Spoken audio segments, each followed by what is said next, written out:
அண்மை செய்தியை பார்த்துக் கொண்டிருக்கிறோம். கொடநாடு வழக்கில் குற்றஞ்சாட்டப்பட்ட கனகராஜின் சகோதரர் தனபாலுக்கு எதிரான வழக்கில் தற்போது எடப்பாடி பழனிசாமியிடம் சாட்சியம் பதிவு செய்யப்பட்டு வருகிறது.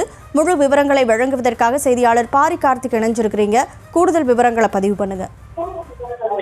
வணக்கம். கொடநாடு கொலை கொள்ளை வழக்கில் குற்றம் சாட்டப்பட்டுள்ள கனகராஜின் சகோதரர் தனபாலுக்கு எதிராக அதிமுக பொதுச் தலைவர் எடப்பாடி பழனிசாமி மாநகர வழக்கை தொடர்ந்திருந்தார். இந்நிலையில் இன்றைய தினம் உயர்நீதிமன்றம் நியமித்த வழக்கறிஞர் ஆணையர் எஸ் கார்த்திகேய பாலன் அதே போல நேரடியாக சென்று எடப்பாடியினுடைய இல்லத்துக்கு சென்று அங்கே அவர்கள் சாட்சியத்தை பதிவு செய்தார். சாட்சிய பதிவு தொடர்பாக அவரது அறிக்கையை உயர்நீதிமன்றத்தில் அவர் நாளை தினம் தாக்கல் செய்வார் என்றும் எதிர்பார்க்கப்படுகிறது. நேரில் ஆஜராகி சாட்சியம் அளிக்க இயலாது என்ற காரணத்தினால் சென்னையில் உள்ள தான் வசிக்கும் வீட்டில் சாட்சியத்தை பதிவு செய்ய வழக்கறிஞர் ஆணையரை நியமிக்க இபிஎஸ் கோரியிருந்தார். அதன் அடிப்படையிலே அவருடைய கோரிக்கை ஈர்க்கப்பட்டு அவருக்கு நேரில் சென்று சாட்சியத்தை பெற தற்போது ஆணையர் அனுப்பப்பட்டு அதன் மூலியமாக கொடநாடு கொலை கொள்ளை வழக்கில் தன்னை தொடர்புபடுத்தி பேச தனபாலுக்கு தடை விதிக்க கோரியும் அதே போல 1.10 கோடி மாநகர வழக்கு வழங்க கோரியும் தற்போது எடப்பாடி பழனிசாமி கொடுக்கப்பட்ட வழக்கின் அடிப்படையிலே நேரடியாக அவர் இல்லத்தில் சென்று சாட்சியங்களானது தற்போது பெறப்பட்டிருக்கிறது.